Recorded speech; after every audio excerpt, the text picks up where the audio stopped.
He had built his life like a fortress, brick by brick, after love nearly destroyed him.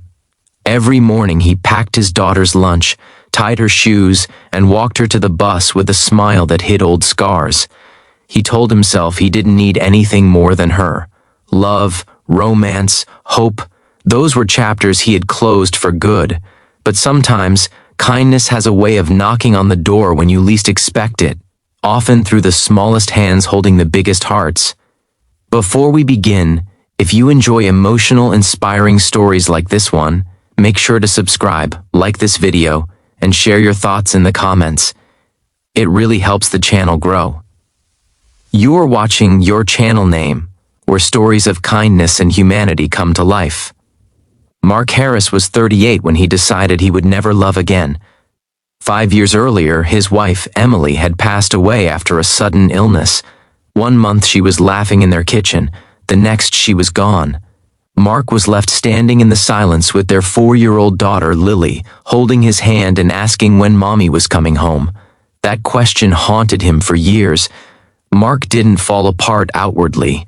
He still went to work every day as an auto mechanic in a small Ohio town. He still paid the bills. He still made dinner, helped with homework, and read bedtime stories.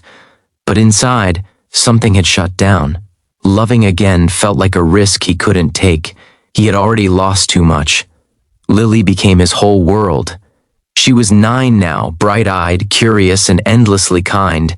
She had her mother's gentle heart and her father's stubborn determination. Mark often said she was the reason he got out of bed every morning, and he meant it. Every afternoon, Lily talked non-stop about school, math tests, art projects, playground drama, and lately, she talked a lot about her new teacher. "Dad, Miss Carter is really nice," Lily said one evening, swinging her legs at the kitchen table. "That's good," Mark replied, stirring spaghetti sauce. Not thinking much of it. She stays late to help kids who don't understand, and she brings extra snacks for kids who forget theirs. Mark nodded. Teachers were supposed to be kind. Still, something in Lily's voice made him listen more closely. "And she smiles like she actually means it," Lily added. Not fake smiling. Mark smiled softly. Lily noticed things adults often missed. A few weeks later, Lily came home with a permission slip for a parent-teacher conference. "Dad, can you come?" she asked carefully. "Of course," Mark said without hesitation. He never missed anything important.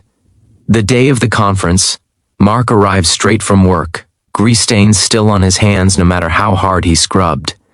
The school hallways smelled like pencil shavings and floor cleaner. He felt out of place, surrounded by polished parents in pressed clothes. When he reached Lily's classroom, he saw her teacher for the first time. Miss Carter stood near her desk, talking to another parent. She looked to be in her early 30s, with warm brown eyes and a calm presence that filled the room without trying. When she smiled, it was genuine, just like Lily had said. "Mr. Harris?" she asked when it was his turn. "Yes," Mark replied, clearing his throat. "I'm Anna Carter," she said, offering her hand. Her handshake was firm but gentle.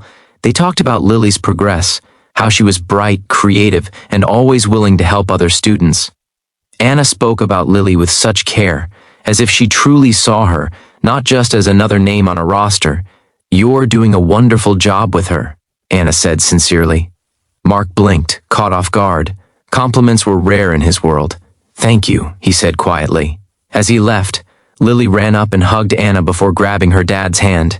"She's the best, right?" Lily whispered loudly. Anna laughed, and Mark felt something shift inside him, though he didn't know what to call it.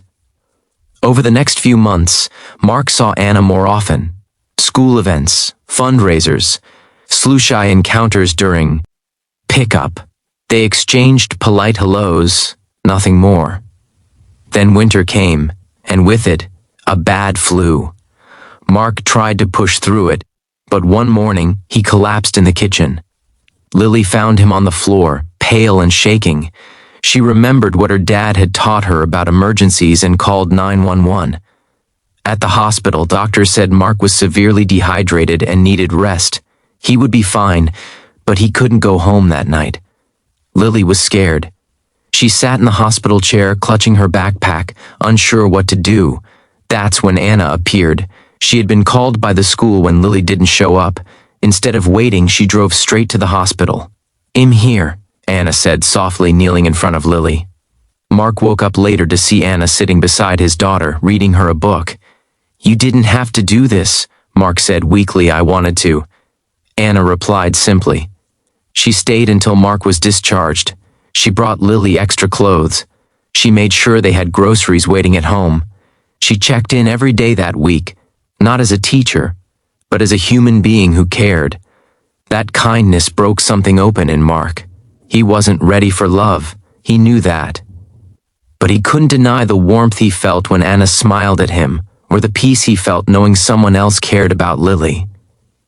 Months passed. Spring arrived. Life slowly returned to normal. One evening, Lily sat beside her dad on the couch. "Dad?" she asked. "Yes, Peanut? Do you get lonely?" Mark hesitated. He had never talked about this with her. "Sometimes," he admitted. Lily nodded, as if confirming something she already knew. "Miss Carter says it's okay to miss people and still let new people into your heart." Mark swallowed hard. "She says hearts don't run out of space," Lily continued. "They just grow." Mark looked at his daughter, stunned by her wisdom.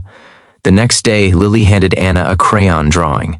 It showed 3 stick figures holding hands. "That's me, my dad, and you," Lily said proudly. Anna's eyes filled with tears.